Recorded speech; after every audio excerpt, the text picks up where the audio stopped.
Because everybody still just calls you Slick. Yeah. But I don't mind because I forget everyone's names.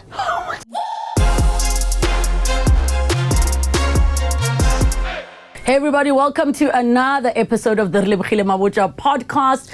I am so excited for the guest that we have today because we have some history.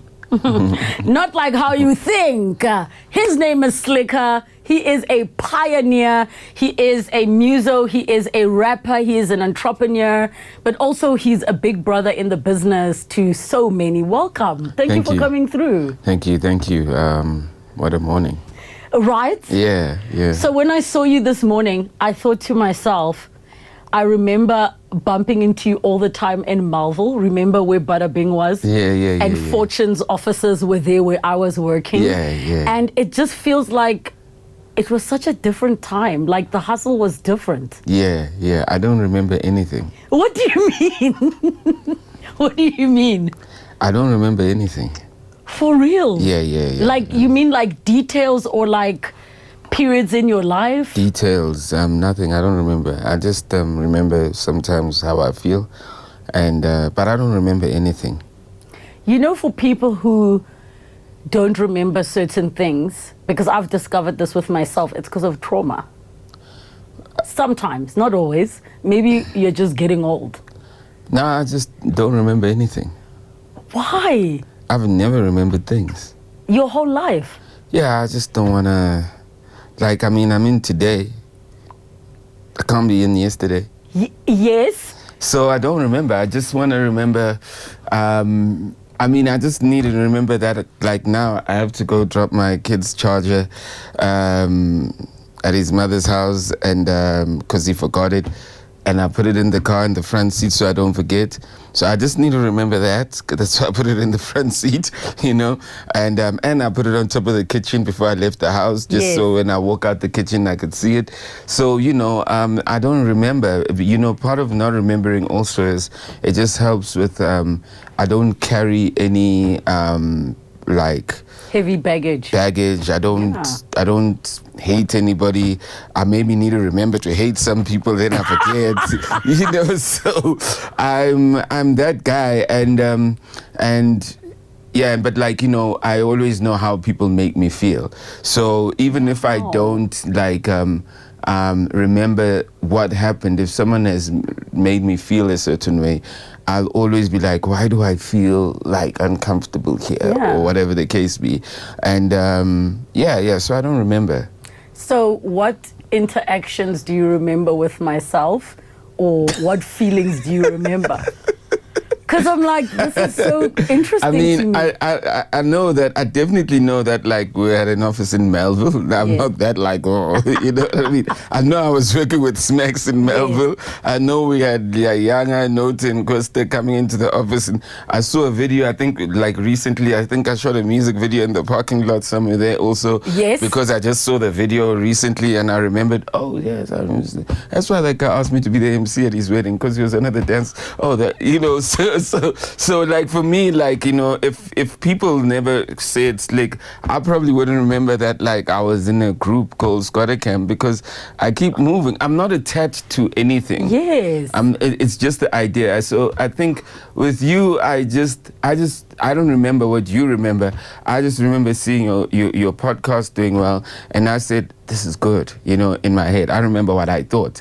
The feeling I had when I saw your podcast, like, doing well. And I said, this is good. And because also, there was a big domination of, like, of male voices and everything else, and then male are self-starters.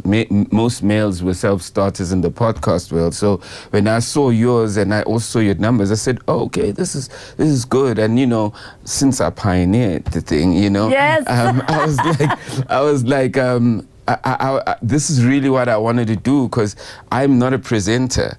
I can't do 7 podcast interviews in a day. Yeah. I got ADHD, I can't remember everything about people's lives and what, So, but I was really doing it because you guys who are actually real presenters, the McGees of the world, the U's of the world, you guys literally like thought that the only way to make it is if you're on radio, is if like, you have got a 3-minute slot to talk to an artist.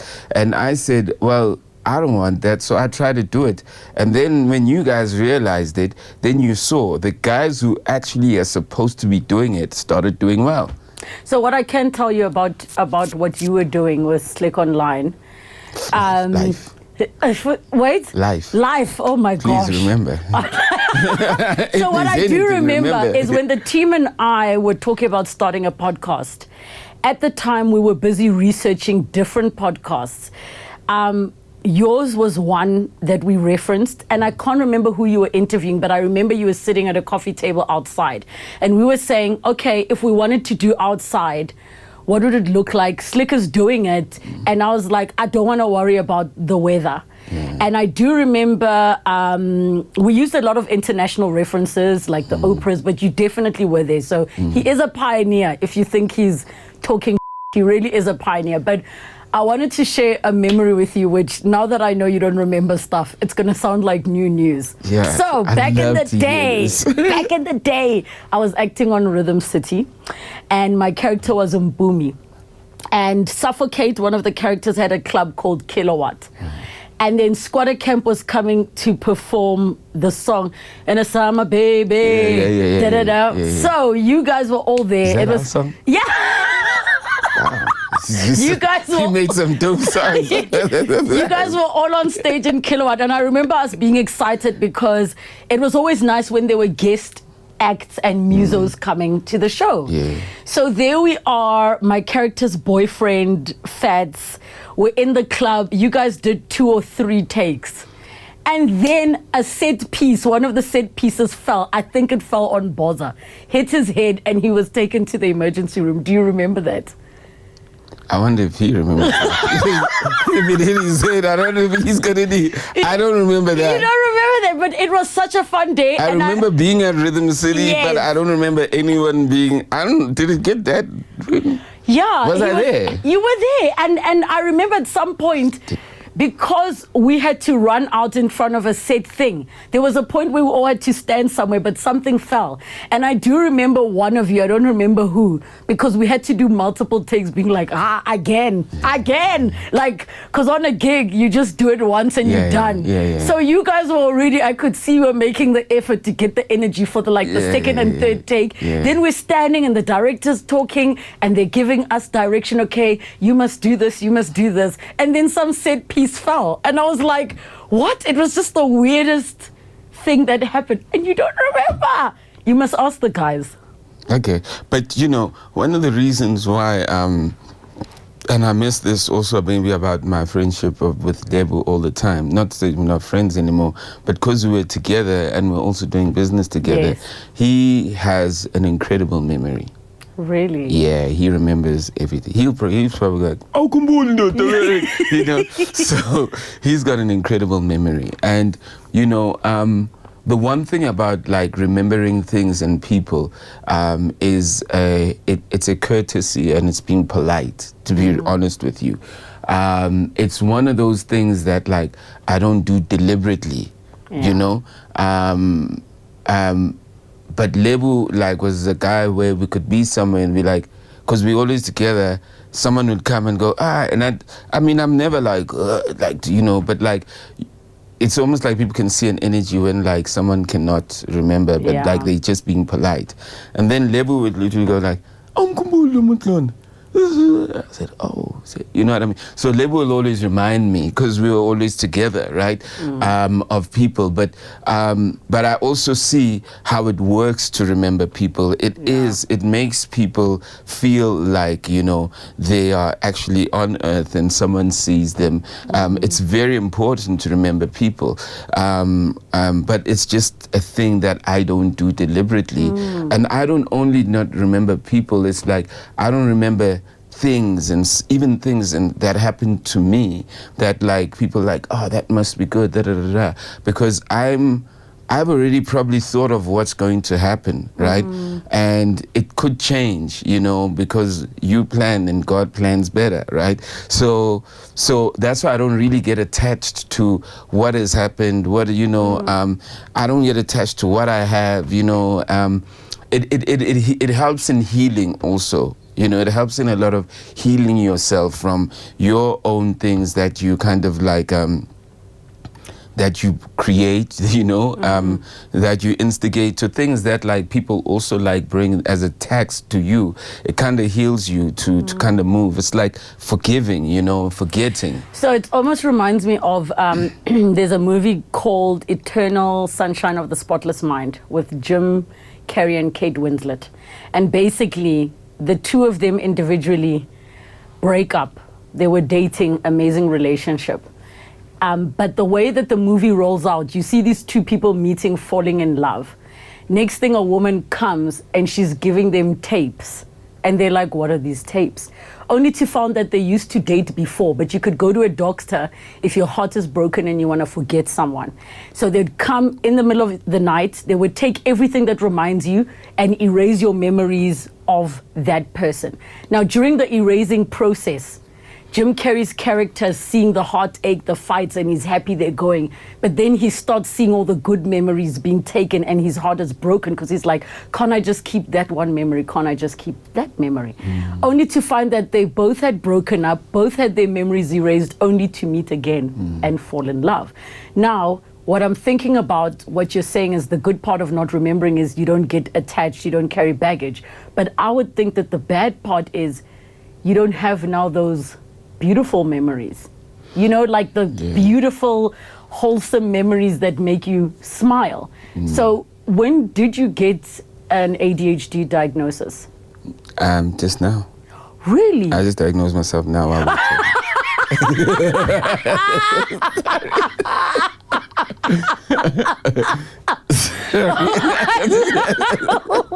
I'm dead because that's what everybody does. Oh no, I should be a narcissist. No, I'm a I mean, I just did it now. You know, sometimes you know. Oh my God.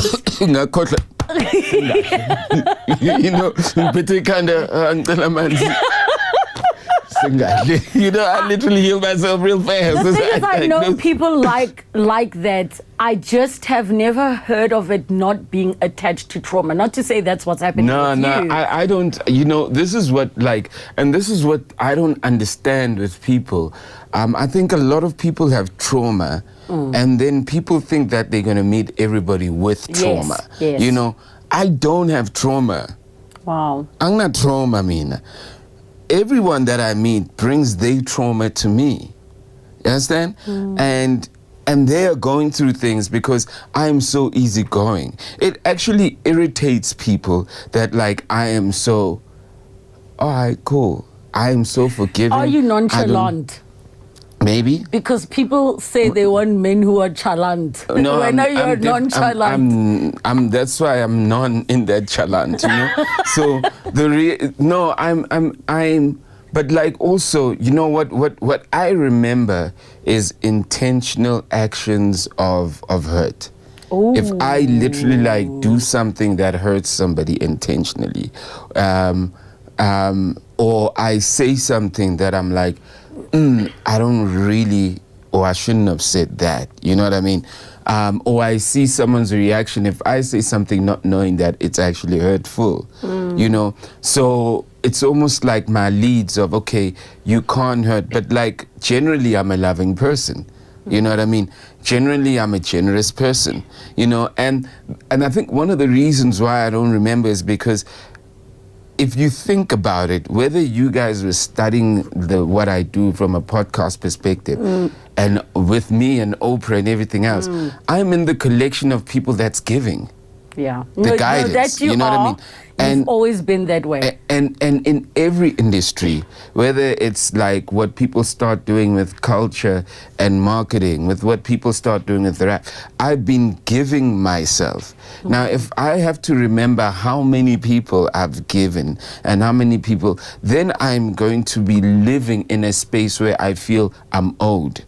So I don't want to be living in a space where I feel I'm owed. I want to be living in a space where I constantly give, because it gives me joy to give, firstly. And secondly, the more I give, the more I get given in my mind from the universe to keep pushing out. And the more I push out, if that's who I am, if my being, if the apple was going to be an apple, the apple seed was going to make an apple, then the apple seed cannot worry about how many times do people go pick it up and eat it. And so I cannot always have a memory of those things. I need to constantly go, how do I literally keep watering the apple seed? Yeah. So I'm always trying to work on myself. I'm always trying to work on my clarity. Like, what do I see? I'm always trying to work on like my generosity. I'm always trying to work on always see what you can be for people around you. There's something else I remembered that this man helped me with. I don't remember. You in owe my me. career, there was a time when I remember turning my business into a record label / publishing house. And I don't remember who said I must call you. It might have been Fortune. But you took the time to give me advice, to even tell me for distribution what to do, because that was just when I was getting into the space of making music for TV. And you must have given me an hour on the phone, sent me information, and that I only just remembered that now. As you were saying, you give, and you don't want to live in a space of feeling like you are owed. So definitely a generous man. But I'm wondering, with what you're saying, because one of the things I was going to ask you is, do you ever feel like you are not given your flowers? Do you ever feel like what you've given, your legacy, is not seen, is not appreciated? Or are you living in the world that you live in, which, like you says, hey, I just don't remember, and I'm focused on watering all of these seeds? Nobody can thank me enough, to be quite frank. Yes. I'm being honest, the only way that anyone can show any sense of, I feel personally that like the work that I do and the vision that I have for culture, it's, I feel that I'm serving a God that's greater than me, to be honest with you. It is no mistake that rap is not working and Squatter Camp makes it work and I'm in it, It is no mistake that no one knows what podcasting is. And I bring him up again. It's not like Mac G never came to and asked me, how do I do this? Do you know what I mean? It's not like online content, everybody's going, content is the next thing, and I start creating content that's youth orientated, going into the spaces where young people are, because I'm also young at the time, and that becomes like how young people actually start making their living. It's not a mistake, right? Yeah. But what is giving me this all the time, that this is what I need to do? What is making me walk the path less walked, where when I speak to corporates when I'm starting, when I speak to investors when I'm starting, everybody goes, no, we're not sure, it's not ready. But then it eventually becomes the disruption and it changes things. What is it, And then like it's be like, everybody's like, oh yeah. So no man can thank me enough. In fact, the only way anyone can literally like show me any sense of acknowledgement is aligning and investing in the things that I think that are going to make a difference in young people, in more young people, of black people, which I've got a lot of those things I'm building, which like God will give me money that now I have to take that money and literally start building something that literally like I have to take the risk. But he'll open doors that show me that like no one else has these doors open. It's only you that has these doors open. And I go, okay, so clearly this wasn't my money, Yeah. And in order for you to constantly be ahead of that, you need not hold on to the things of the world, You need not hold on to the ideas of the world also, because some of the ideas don't exist in the world, in your world, They could be in a global world, but like they don't exist in our world. So I am almost like trained not to be attached to anything because I need to constantly see what's the next thing, which is also why it's hard for anyone to have a relationship with me, because if you forget them every day. That part too. But like, if you have a relationship with me, you can only have a relationship with me if your faith is stronger than mine. Oh. You know what I mean? Because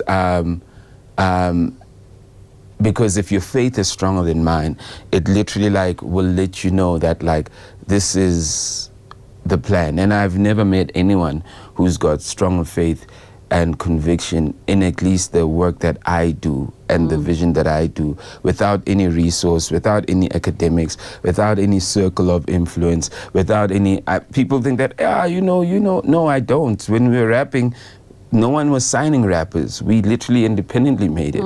When I started Slick on Live, or when I started doing agency stuff, no one was trying to work with artists. They never even had a name like influencers. When I kept on saying to brands, start working with culture. I called it culture. Like, they never even had a name for it. They never even called it influencers when I was telling this to brands. And the brands that listened, but it was so early that like I remember we even ran a campaign with like DJ Zintle at the time with one of these liquor brands. We ran a campaign with DJ Zintle and Dineo Maketsi, and they had to make an appearance, but it was so early that Zintle and Dineo literally like posted for free, but came to the event to get paid. Yes. So no one was even looking at like charging for like I posted the fact that I'm going to an event. That was the era of Zintle in her brown Beamer. She had a brown Beamer, and I remember. You sure? I don't remember. So I know I remember because there was a time we were meeting there. You guys were shooting something. Keenan was there as well, and she came in after, but that was in that era. Yeah, I think it was even before that, but this was before they even called like influencers. Yeah. I was literally saying that to the brands, even like the talks, like the motivational talks.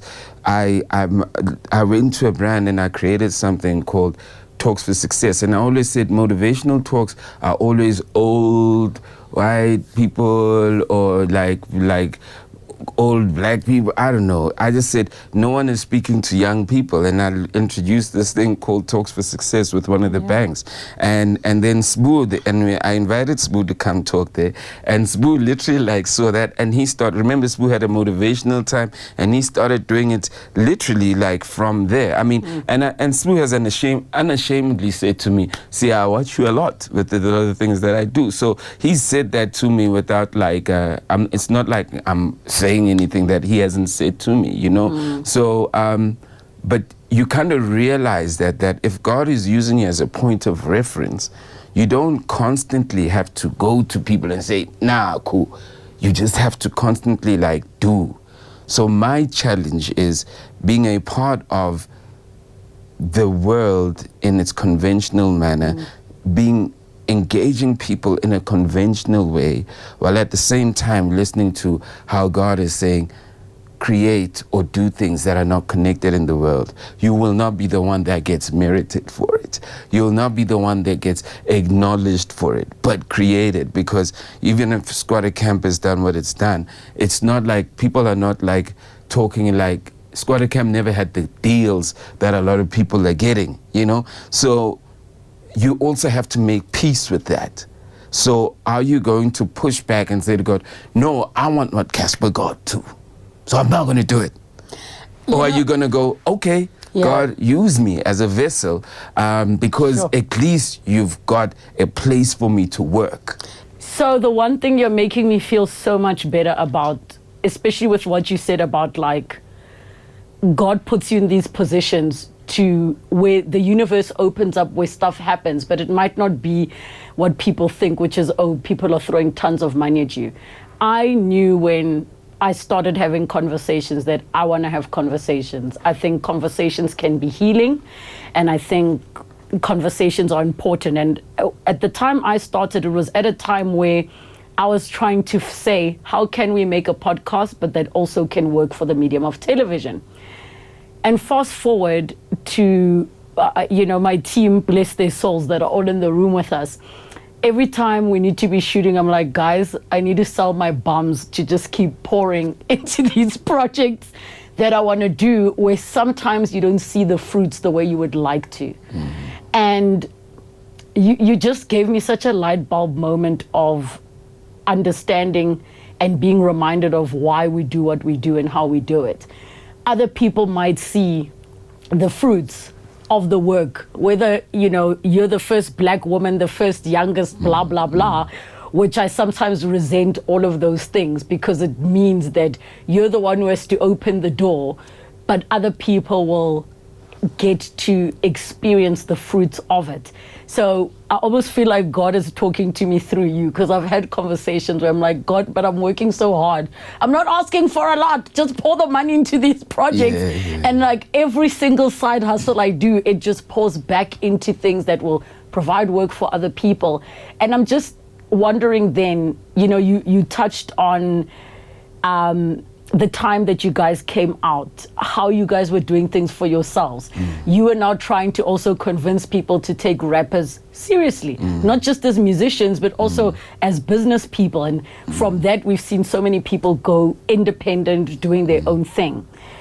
Where do you feel like the industry is at the moment? And not just from a hip hop and rap perspective, just nje. And let's speak music on its own first. Do you think we're moving in a positive direction? Do you think we're moving in a negative direction? We know with streaming platforms, it's almost like PR, because you get 0.001 cent per stream. Like, I'm curious as to where you think the music industry is finding itself right now. Are we in a good place? Are we in a bad place? It's so political. It is. But you're one who will always speak truthfully. I don't know, you know. I think that, like, and I can only say it like this, you know, we have such incredible minds. I'm not going to talk about the industry. I'm going to talk about, first, I'm going to talk about the minds that are creating. We have such incredible minds that are creating music, that are creating shows, that have ideas, artists, like creating genres even, you know. I just think, you know, as long as we don't wake up to how incredible we are, the industry is just going to be moved from one master to another master with new rules, and he might not squeeze you on what that older master squeezed you on, but he'll squeeze you on something else that you don't see, you know. And whether you are talking about a streaming platform, a social media platform, it's just a new master, you know. And the truth of the matter is that the value of creativity in my mind is just, I mean, ask people not to use their phones for a day. Someone said that. Ask people not to use their phones for a day, and you tell me how creativity is not important, you know. And just remove the whole of Genesis in the Bible and tell me how creativity is not important, you know. I think that, like, these incredible minds, and I'll use this, you know, you'll get a bank supporting an art fair because a white person can understand that, you know, even though they might have a black person in the front, you know, but you won't find, like, a bank supporting an Amapiano fair, you know, and it will happen in Spain first or wherever it happens, you know. That's because there's a white man that doesn't get it, that probably makes the decision. So for me, that tells me that, like, the support of our culture is very transactional. You know, we'll work with these guys if we get this. It's not constructive, you know, it's not to build foundations. And then when we look at even how every minister has spoken, we speak about our industry like it's a broken industry. The people in it, like they're a broken industry. They need to always know business. They need to always, but we're not creating. And we think that it's great, you know, you can give someone money when they're going through this, but we are not like creating like the platforms, you know. Firstly, we need to rescue the SABC, regardless of what you say. Where do we even begin? I'm just saying, you know, whether it's that's our platform though. Whether it's you are doing whatever, but you have to rescue the SABC. You have to come and get global people to go, how do we build SABC Plus, you know, as a streaming platform, if that becomes successful. You know, you have to get great minds to do that. You have to create, you know, I use the example of platforms make so much difference in people's lives, where where's our own social digital platform that the government is building? Where's our own banking system where, you know, I want to see you for a talk, I want to do this, but I know that like this bank literally allows me to buy a ticket, and because, you know, you don't create a bank for artists, but you create a bank for the people who support artists, where they and then that is the bank, because people are already supporting you. Banks work on interest, transactions, fees, etc. So all the people that support you, you literally like funnel that money back to the artists to support their initiatives, so you can create more so they can create more and more people can engage, because people will always spend on entertainment one way or the other, you know. So for me, it's like I'm planting the seeds of the forwardness that we need to be thinking of. We cannot think of you know, one artist is going through this. You know, there are people in corporate who are also going through money issues, you know, but they don't have an audience to see them. But then inside corporate, they'll probably build systems that help them. They'll probably create. So why is the creator industry naked and no one is initiating the systems? It's like they want us to constantly come begging, to constantly be broke, to constantly be chased by SARS, so they could literally talk about us like, but you guys need to learn, you need to learn. But who is working a 9 to 5, who understands the industry except understanding their job? You know, because the artists, their job is to create. So create the systems, and you got to create them by building the financial systems, by building the platforms, by feeding SABC, and literally like if it's changing teams, if it's finding the right people. I mean, a lot of people will be impacted, but in the long run, it will be for the good of the future, because if not, you are only going to work according to a global, the French company that's bought MultiChoice. You'll work according to Canal Plus. Yeah, you know, you'll work according to globally what they think needs to work. Yeah. You know, even if you're doing it domestically, but you still answer to head office. Yeah, you know, like they will never think of the nuances that we have. While in SABC, probably if it's people from here, but they probably consulted with global people. So I'm saying the more we build our things, the more we have the right, and I'm not bashing Canal, Netflix, TikTok, Facebook, Meta, whatever they call themselves, but I'm just saying, if we are not literally like building like a even with AI now, building like almost like, you know, when they say there's a payment gateway. Yes. If you're a South African, if I was gating, instead of trying to bring the F1 as an example, I'd literally like, it's not that I got a problem with it, I'd literally like sit down with all the social media platforms and all the streaming platforms, and whenever an artist is loading music, you then build an AI generated thing from South Africa that goes, you are loading music, you are from the Uyakasi, and we know that that learns the mistakes, that already has machine learning of all the mistakes young people may do or the things they miss. So this AI thing automatically goes, now your song is loaded, it now automatically like registers you to Samro, Capasso, and it automatically does the music recognition when it plays elsewhere. It plays elsewhere, and it automatically, so literally creating, and that's a build, that's a tech build that you literally go, TikTok, before I'm giving solutions now. There isn't even a TikTok creator fund. As it stands, we have so many brilliant creators, and they don't make money from TikTok itself. So I understand exactly what you're saying. But you see, when you have that gateway will go, before we even talk about, because not everybody knows about the Creator Fund. Yes. But like if every South African who's doing goes, yeah, you know, it's Apple Music is complied, Spotify is complied, blah, blah, YouTube is complied. But why is it not there on TikTok? Then all the creators now know. It's not like those that know good how, but like TikTok, why isn't there no Creator Fund or no streams of? So when you kind of build that AI thing that essentially like points out all your money, your monetary or your revenue points, and at the end of a quarter, whenever your royalties come, you don't know where the money is come, because this thing has swept all the things for you.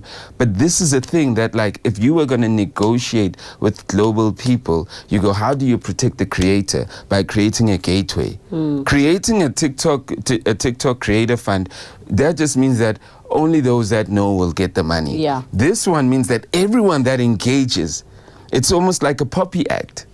It's it like becomes a puppy. automatic. It becomes basically. automated. Yeah. So for me, I'm saying we need to stop thinking of ourselves like we cannot be ahead of technology. We cannot be ahead of global innovation.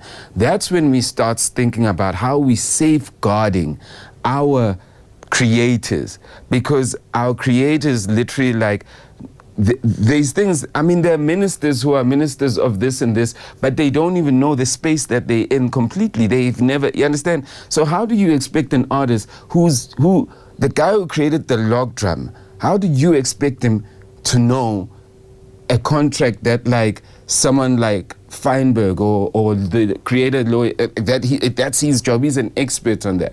So you are saying this creator must have the burden of knowing the detail of the legalities of a contract and everything else.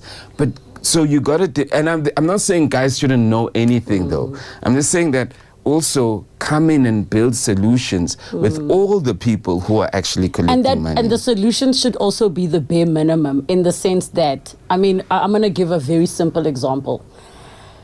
People don't even know what they're supposed to be getting paid for certain things. They don't know. This is what the AI thing does. There's no standards. So even now, when I was a newbie in radio, and worst of all, the system is designed that we shouldn't even be talking about what we're earning.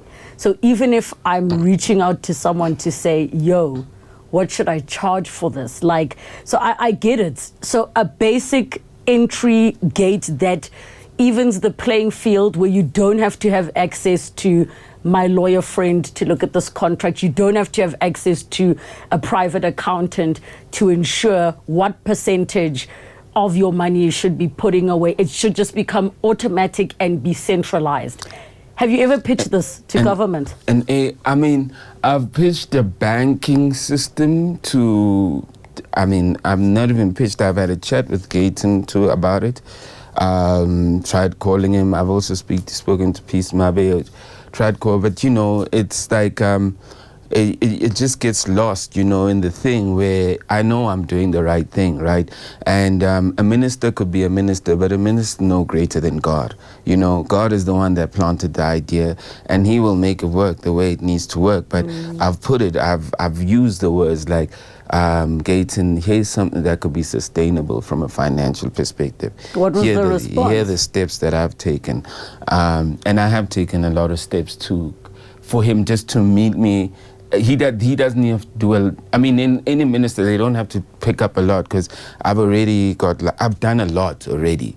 You know what I mean? It just needs them to acknowledge, and we probably need to strategically go, so what are the needs for the creators and how does it? So I have put it, but you know, we've been saying we're going to meet, he's going to meet. I kept texting and I stopped just texting him, you know, and I'm just being honest, you know, and I'm not. Mr. McKenzie, please phone Slikour back.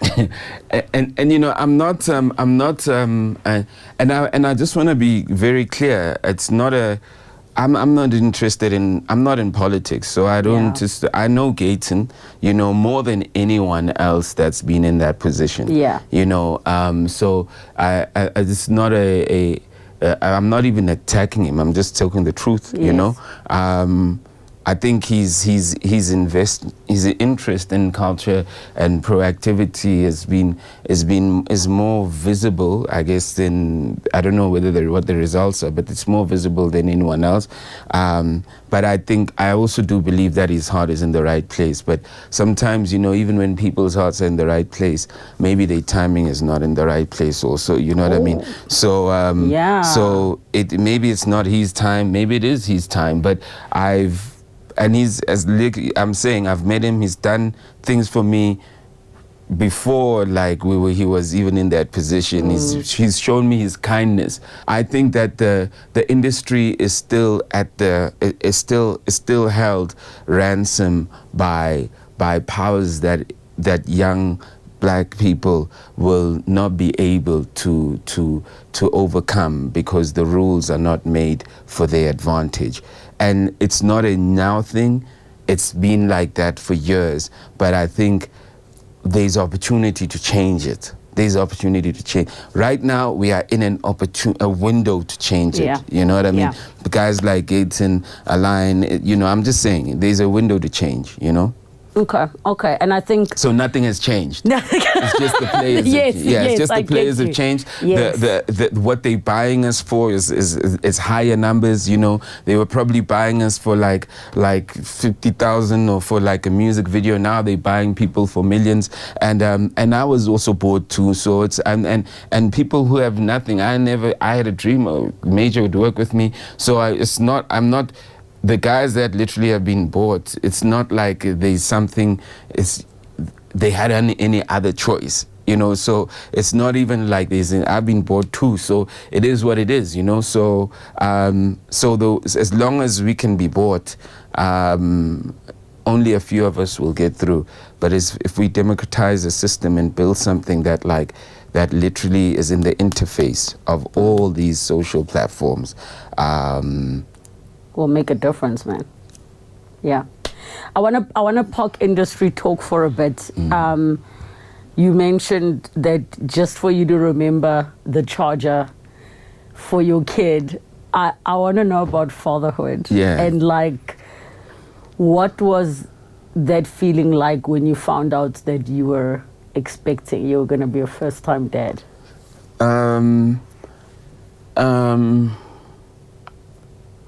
I was like, if you want the truth, I was like, I could tell you what I said. Tell me what you said. Don't worry, it's gonna be okay. Those are the perfect words. Yeah. That's even though on the inside, were you yourself? Of course. I mean, damn, I was like, if you can panic, I don't even know where you get the talent to panic like this, I'm like, I don't have that gift, so let me just, if I can't beat you on that, let me beat you on the calm one. Don't worry, it's gonna be okay. That's what I said to the mother of my first child, and it's been okay, it's been okay. It's been okay. I don't. It's been okay. It's the most. It's. My kids are my friends. How many have you got now? I got two. A boy and a girl, ne? Yeah. And how old are they now? All my kids are born when something is happening in the world, like World Cup or COVID. So I got a World Cup. So you got a 2010 baby and a 2020 baby. Oh my gosh. Yeah. So it's incredible. That's what my life outside what God wants me to do is about. It's my kids.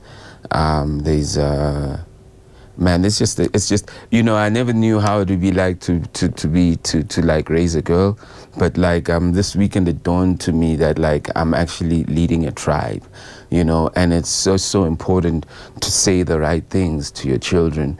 It's just so important to help them to say the right things to each other, to themselves. Wait, is the daughter the older one or the younger one? The boy is the older one. Okay, so your son then is 15 this year. Yeah. And your daughter is 5. Is 5. Yeah, it was 5 last week. I also have a COVID baby, and yo, it's a lot. Yeah, I mean it's wild. It's wild. I mean, I never. What the most humbling thing was that I successfully got them to church together, you know, because the girl was always like, you know, in church. So I successfully got them to, I had an incredible Sunday. I successfully got them to church, and then like they went home and they were going to make breakfast. So the brother was doing the breakfast, and she was like there, like helping the brother. And I'm on the other side washing yesterday's dishes, you know, but I can hear them speaking, and like I can hear them going, like it goes, my love for you is this size. And then the other brother goes, my love for you is till infinity, you know, infinity. And so the baby girl doesn't know what it, she's like, infinity, you know. And, you know, I never knew that could bring me so much joy. And you know, I literally, that night I prayed and I cried and I said, God, I don't know what else you want me to do. Like this, it felt like this is it, you know what I mean? So that was a moment that's a moment I probably won't forget. That was a moment of euphoria that like, was probably one of the best things in my life that I could have experienced, where the two things that you created are expressing how much they love each other till infinity, you know. That gives me joy. How has co-parenting been with the mothers of your children? It's joy. Really? Yeah, you know, Yeah. it's anghluphi mina, you know. And in any case, even there, even by me not being with the mothers of my children, I don't think that ngiyahlupha, you know what I mean? There's no kind of, I don't think there's anything of malice or any, it's just like maybe there's no understanding, you know, of what a person's journey is to a certain extent, you know. And but it doesn't mean that my journey becomes primary in a relationship. It's maybe sometimes people can't see their journey around you. Do you know what I mean? And you have to make peace with that also. Has that made, though, dating difficult for you? Because, you know, you said, I'm crazy, which I totally relate to, just in the sense that for us to do what we do, be good at it, it does require a certain amount of lunacy because of the amount we have to put up with. Yeah. But we're creatives at heart, so it's okay. Yeah. Like, you need that little one screw ailing loose just to do what we do. Has that made it harder to be in relationships with people, even if they're in the same industry as you, because you've done that, but just has it made dating difficult? I don't think that the challenge of dating is based on what I do, but the challenge of dating is based on my heart. I think, and a part of like what I need to do is and I mean, respectfully, I do want to say, it's like, I also don't want to be like, I just want to be clear, I don't want to be like, you know, I was like I was with non-believers in my relationship. Yes. No, that's not it. I'm just saying that like, and I'm not also saying that I was this perfect guy also. I'm also not saying that. I also got my drama, you know. And my shortcomings, maybe shortcomings is the better word. But drama, like, shortcomings, crazy. Yeah. It's not fair to talk about other people when they can't talk for themselves. Yeah. So I don't think that's. But I should. But what I was just trying to get to is that in that, you know, later on when like a person is being removed and everything you're talking about now manifests. Like, and I see that because of how my son and even the people that like should be around. My son gets told of like, I appreciate how like my son gets told of, this is how much your father loves you. You know, this is what your father does for you, without me knowing that I can feel it. And even when like, you know, I'd speak to her, it's like there's to be like, her friends be like, yeah, but when she talks about you and your child, like, you know what I mean? So it's just that even my son knows that. So my son knows that he's loved by default. You know what I mean? So when the relationship goes there and someone goes, I'm not with him, but I know the good qualities. You know what I mean? But you know something you said that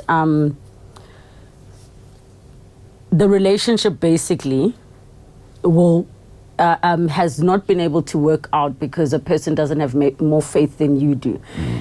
I actually think it's not even about the faith part. I think it's certain character traits that a person would need to have. And the reason I say that is because the relationship with God, your spiritual walk changes.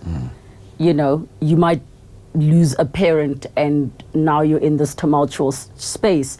But if their core character traits include, and I'm just using this hypothetically, let's say a certain level of patience, a certain level of understanding, and very much them having their own full life, I think that might be more important than the faith part, because a person it's possible for them to not have as much faith, but to give you the space to be you, whatever that looks like. Without taking away from their life. Exactly. Okay, and it does require them to have their own life. Like, you must have your own full life to the point that when you come together, it's just complementing one another. Got you. And I don't think it's a faith thing, because that relationship, I mean, the relationship with God is changing.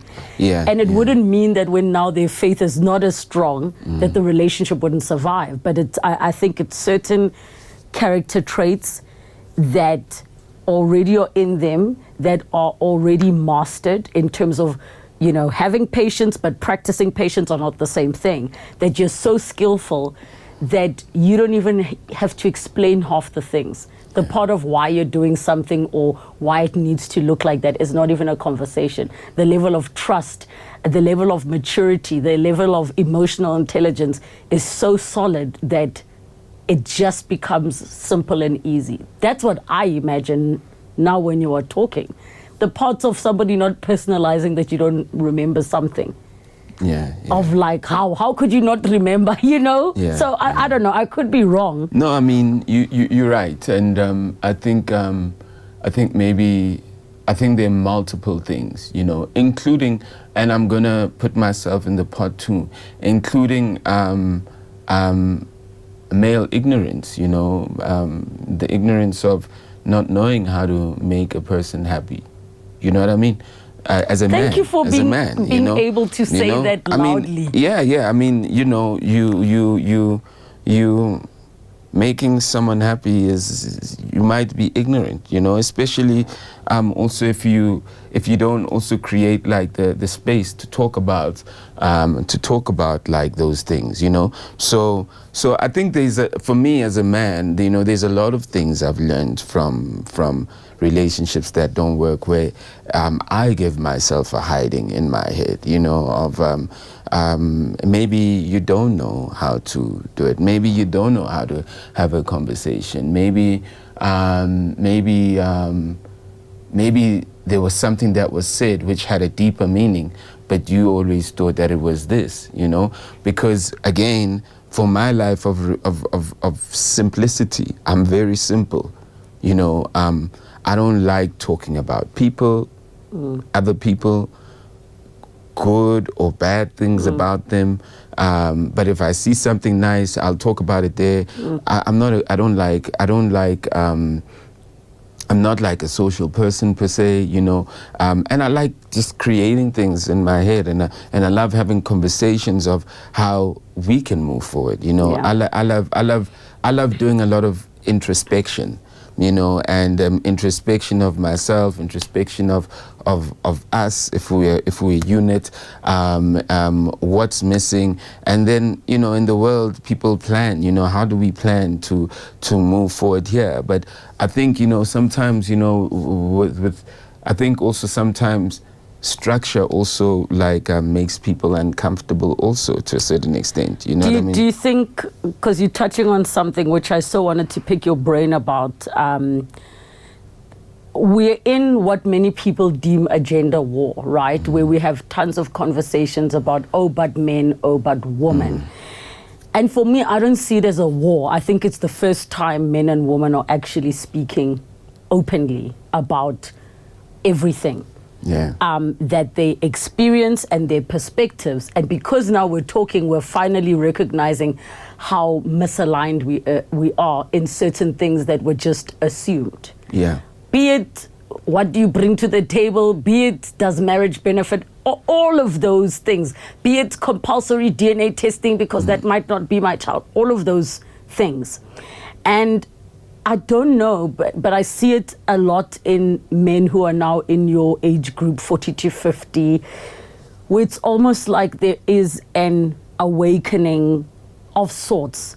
And the awakening is not even like, oh, I finally understand women. The awakening is the realization that you didn't understand us to begin with. Yeah. Everything you thought you knew about women is not what it is in real life. And because now you're at a certain level of maturity, you look at your mother and your parents' relationship a different way. You look at your father a different way. So in all of that, where do you sort of find yourself as a man? Like, people talk about men are depressed, there's a loneliness pandemic, men are ignored because everything is about the woman at the moment. Where do you find yourself in that world, in that part of the conversation, especially in relation to your intimate partner relationships? You know, I talk from, when I speak about myself, you know, fortunately, both my parents were always around. You know, they were together in the marriage, even through the thick and the bad, you know. So when I look at that, I saw my mother more, and the actions of my father, how they would make my mother feel, right? Good or bad, you know. And I wanted to go, how do I become better, you know, without asking my father, why did you do that? Because my father, who's late, is from the 40s. Why did you do that, good or bad, you know? So I wasn't wise enough to ask my father, why did you do that, you know? But what I worked on how do I, if I'm in a relationship, the things that I feel that could have, and it's sometimes consideration, it's sometimes listening, it's sometimes collaboration, it's sometimes conversation.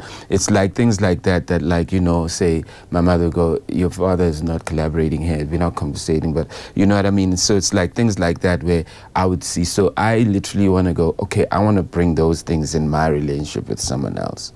You know, so I try work on improving. I mean, I think every man, if you've got parents in that sense, you try working on becoming a better person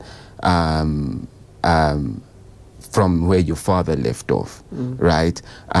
Based on a lot of feedback you get from your mother. You know, I thought, like, that's what I'm saying. My father only told me he loves me once, right? He's from the 40s, but he showed me how he loves me. He never said it.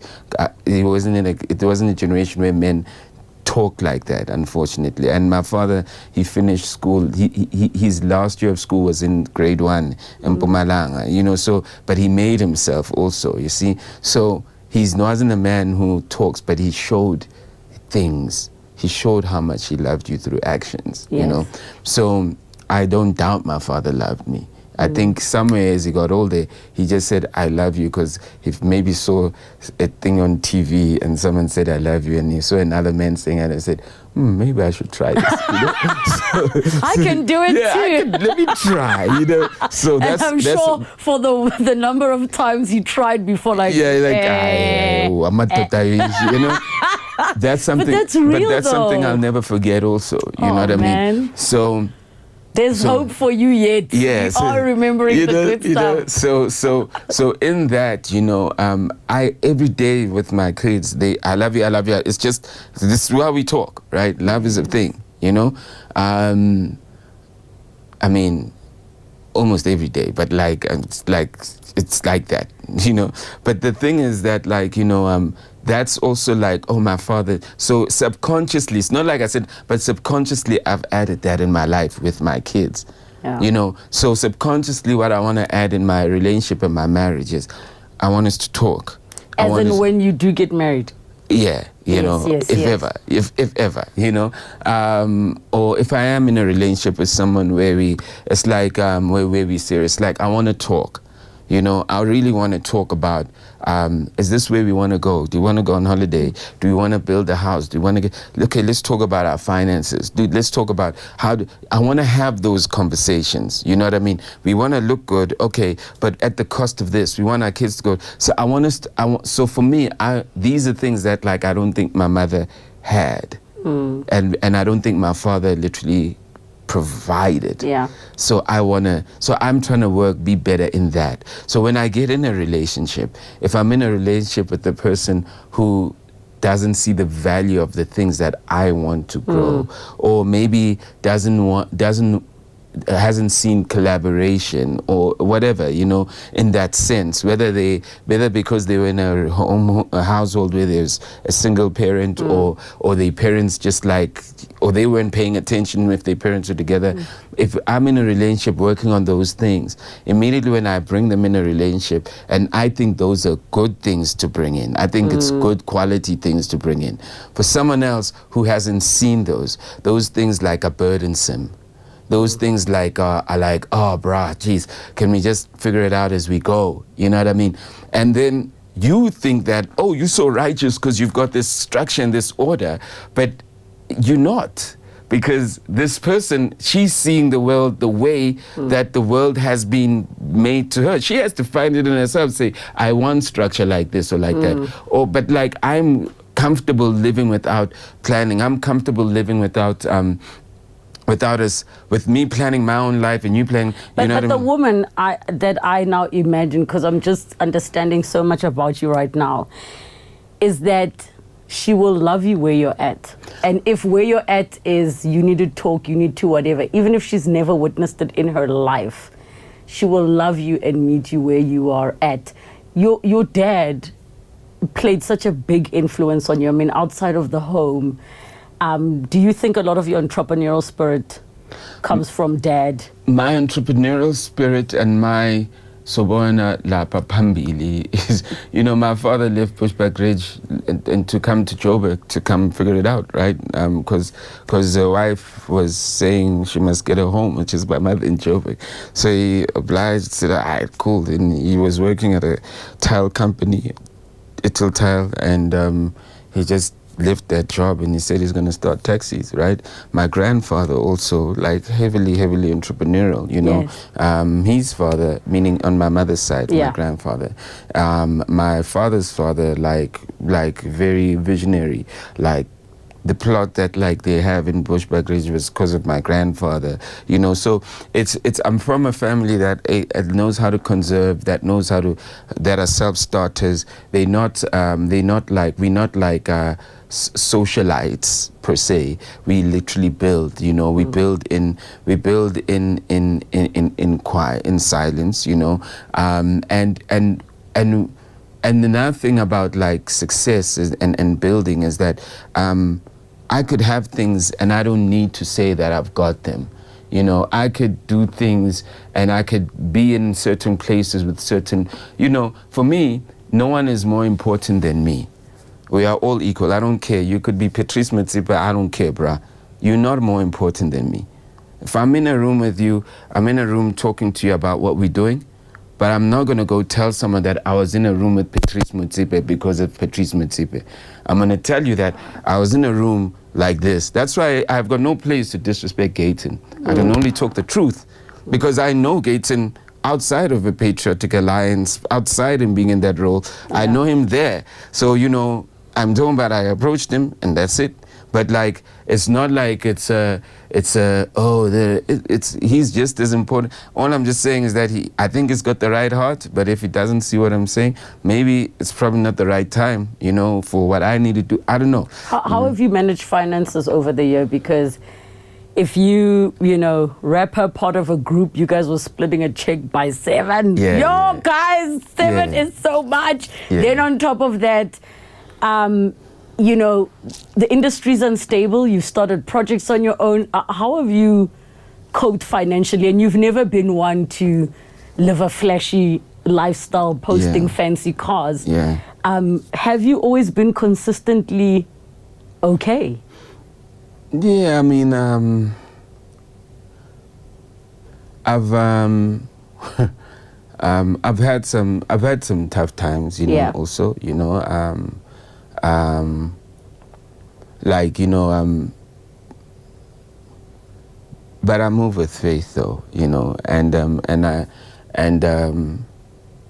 but I think, you know what, I've never been in a space where, you know, if I borrowed money to someone who's borrowed money from me. It's in a circle where we probably but other than that, you know, I mean, I'm very conservative, you know, and Does tough times for you mean like owing people? Does it mean moving back home? Because that's the reality.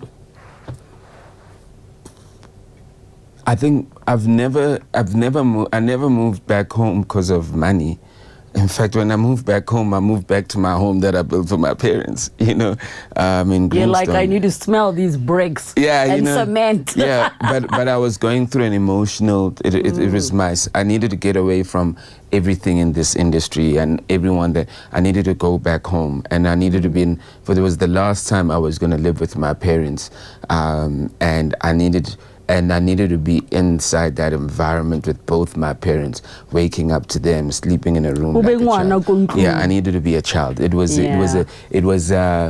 wasn't like a monetary thing, but it was more like a, I don't know what's happening in my life thing. I was going through it. I actually wrote about it in my book. But Your memoir. Yeah. I'm going to ask you about that. Yeah, so so I've never had that, you know, but I do. There are things that with money you have to make certain transitions. Yeah, I can say that like all my money has been in plowing, so sometimes I'm plowing in something that's taking a bit longer. Like now, I'm not like freely moving with money now because I've plowed into something that literally is taking a little bit longer to basically like reap, but like once it reaps, it's going to make a difference to so many people's lives. You know what I mean? Yeah, your memoir, why was it important to put something out? It wasn't for me, you know, it was important for Helen. You know, shout out to Helen. Helen bumped into me and they were talking about, this is once again me. Helen goes, they're talking about like the hip hop guys who did this and did that, you know, talking about the hip hop history. And they never mentioned Squatter Camp. And so Helen was there in the room and she's like, do you feel like you're getting erased from history? And I said to Helen, you know, Helen, if it mattered in people's lives, they'll remember it. If it didn't, they don't need to remember it. And she said, nah, you need to write a book. And I said, Helen, no time for that. She said, no, you need to write a book. I said, okay, Helen, if you're going to come and fit into my schedule, we could do it. She said, okay, cool. We agreed on a meeting on a Thursday or Friday for 2 hours every Friday. And unlike a lot of people, she committed. She came so you can imagine I had called because of my memory. So I did a lot of consulting, you know, because like literally like, you know. Dog, you're still writing a book. You know what I mean? You know, so, but Helen was incredible. She led it. Without her, there's no book. So it wasn't me that like, somebody else pushed you to. Yeah, I don't, but then again, you know, I don't put a value on myself that much that I need to write a book. I really put a value on the work that I try to do, the ideas that I try to put out, you know. But I never really put a value on myself to go, I actually need to write a book, you know what I mean? That's why Squatter Camp worked well, because I was inside, but I admired Boza, Flabba, Nemza, Infa, Smacks, you know. I just admired that, although I was in it as a writer also. So it was always great just to be around like other guys. And when we broke up as a group, or when we stopped work, we never broke up, but when we had so much conflict and I said, I'm just going to do my own thing, that was literally like the breaking point for me to know that, okay, I can do things on my own. But that was early with ventilation, you know. So in terms of, you know, you mentioned Flabba, you've dealt with quite a bit of grief. Yeah. How did you handle all of that? I mean, losing people so close to you. It's painful. It's really painful, you know. Till this day, you know, for me, it's always like what we left with is the kids at times, the families, the people who were close with us in the extended families, and I always think of them mostly, you know. I just always think of them, or just wondering if they father, brother, child was around, how different their lives would be, you know, and what would they be feeling, you know, and this is another reason why I don't take for granted just being with my kids, you know. Those guys, they're the ones that make me like not take for granted. I remember with the Flabba's death hit me so hard that I would always go, but thank God I can be with my kids, you know. So I don't take for granted. I mean, he obviously hits because he was the first, you know. Yeah. What's your relationship like with Lebo today? He's my best friend. You guys like since 12? He's my best friend. He's like a guy I don't need to speak to for 5 years, but like, he's my best friend. He's got a beautiful family, you know, an incredible wife, you know. I wish all the best for him, you know. I wish God blesses them consistently. You, at some point, were involved in some kind of hit and run. What the hell happened? You know, and let me just clear the record. Let me just like clear it. It wasn't a big thing, right? I was running, and running like a jog, or you were running away from your problems? No, I ran to my problems. Okay. I was running, which I was supposed to do this morning, but I'm here. This is another accident, you know, pick and run. So what happened is that, like, you know, I'm running, and like I'm about to cross the street to go the other side. You know, people are like, oh, you don't run with headphones. I wasn't running with headphones. I'm running literally with pods. I can hear the road, everything, you know. So I'm gonna turn left, you know, so I have to go the other side. So when I'm here on the other side, there's a little curve, and this car hits me like here, you know. Now, all I needed to do was just do this, and it was gonna hit my back. Yes. You know, it's a Land Rover also. It's not just a small car. And so I literally like swelled. So fortunately, you know, people are incredible. People's faces, there's someone who is selling stuff. He sees this, and he gives me like this water in a bottle, you know. It's like, at the time, I'm like, oh man, is this even clean water? But anyway. This man is like, you know, this person just hit me and ran, you know, and like they literally didn't, and they ran, they moved. So this person's face, his face of concern, you know, faces, just how you look at people he just gave me so much relief. He gave me so much, I see you, how can I help? That's how his face is. So he gives me this 2-liter bottle of water, and I start drinking the water. I'm like, but hey, this water is also a bit hot, man. It's been in the sun for a bit. It's like, and I go, thanks, guy. And the guy was just like, yo, you okay?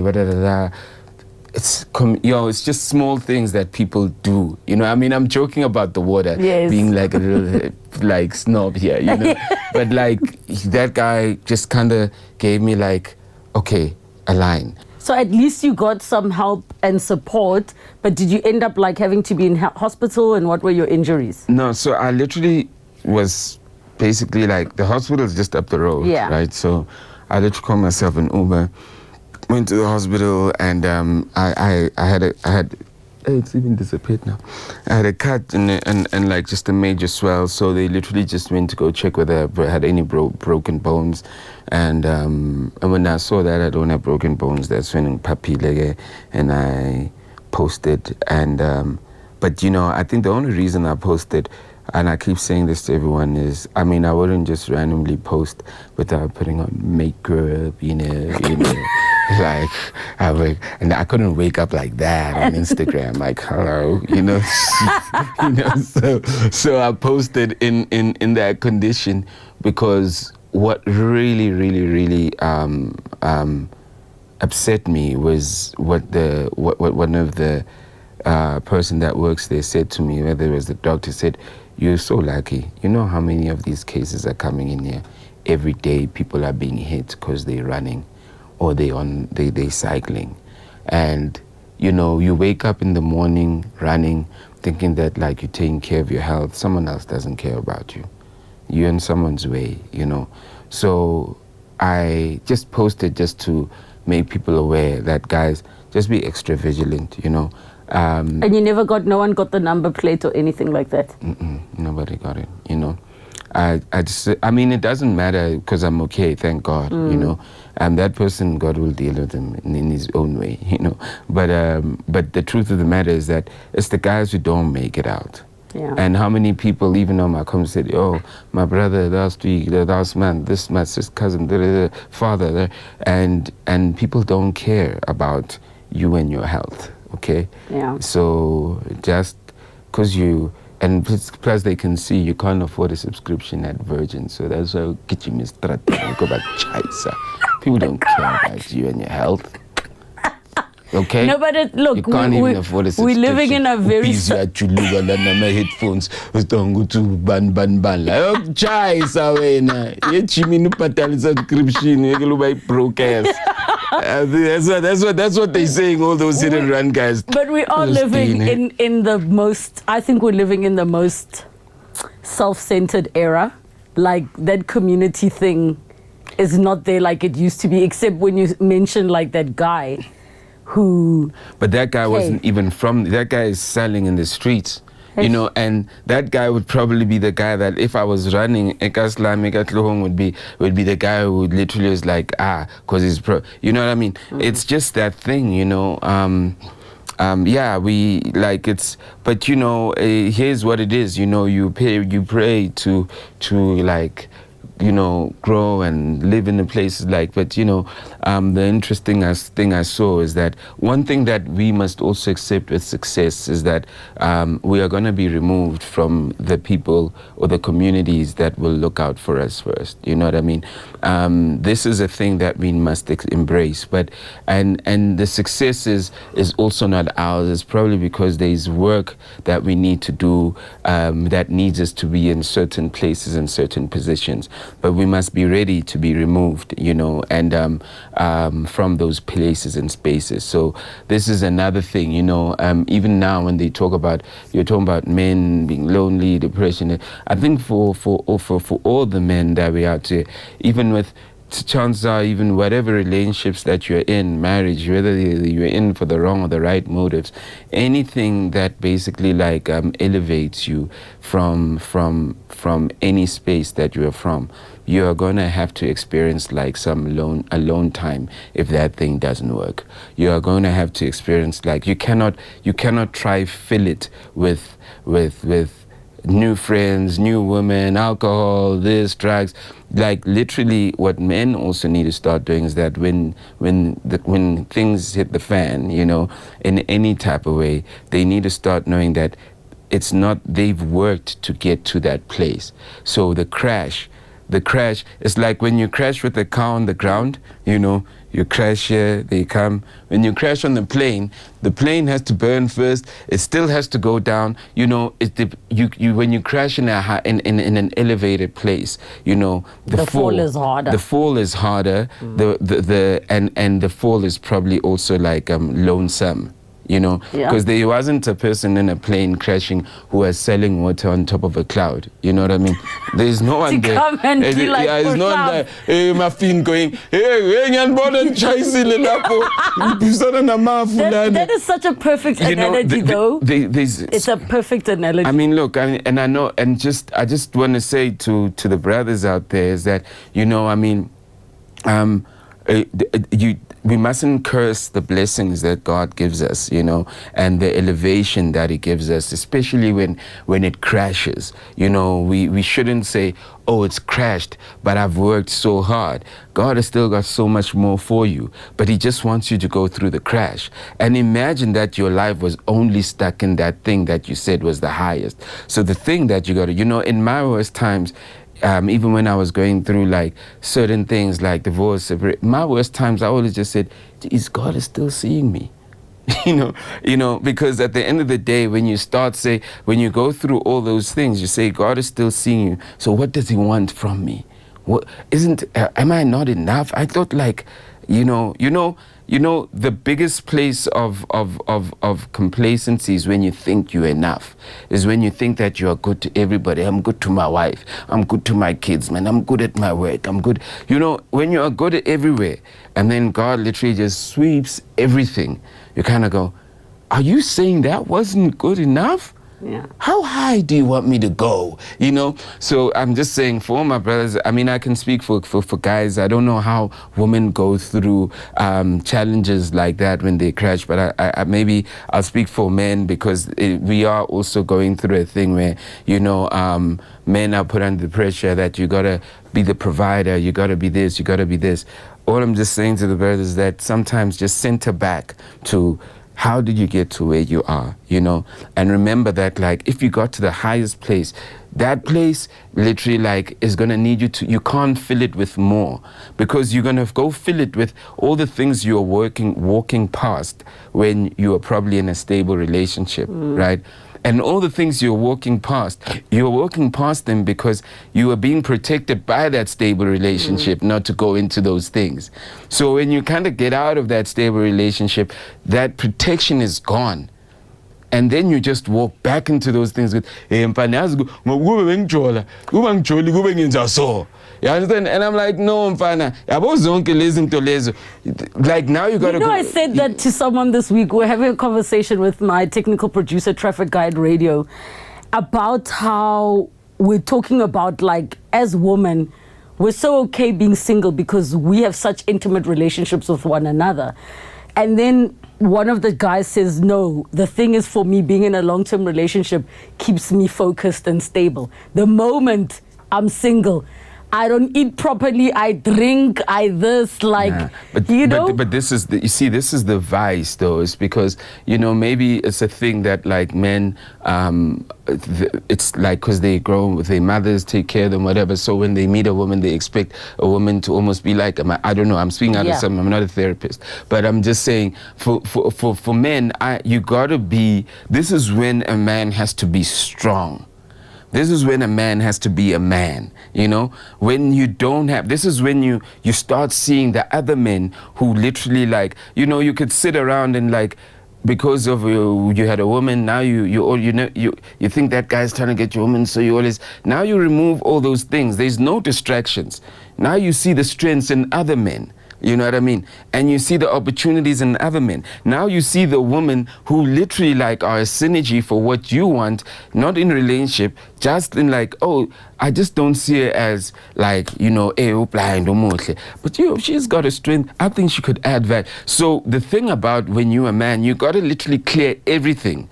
So you could see a man and a woman for what they are, you know what I mean? So in that sense, that's where your strength comes in. That's where you literally, like, create the opportunity for new growth, you know, for new wells, if you might say, you know, and you create that strength for new growth. And as you create that strength for new growth, there are going to be things and challenges, which are going to be new challenges. And not only is it new growth, it could be new locations. You know what I mean? So my thing is that, like, with the guys, let's not give up. Like, it's not the be all these German cars you want, they actually, the German people don't care about them.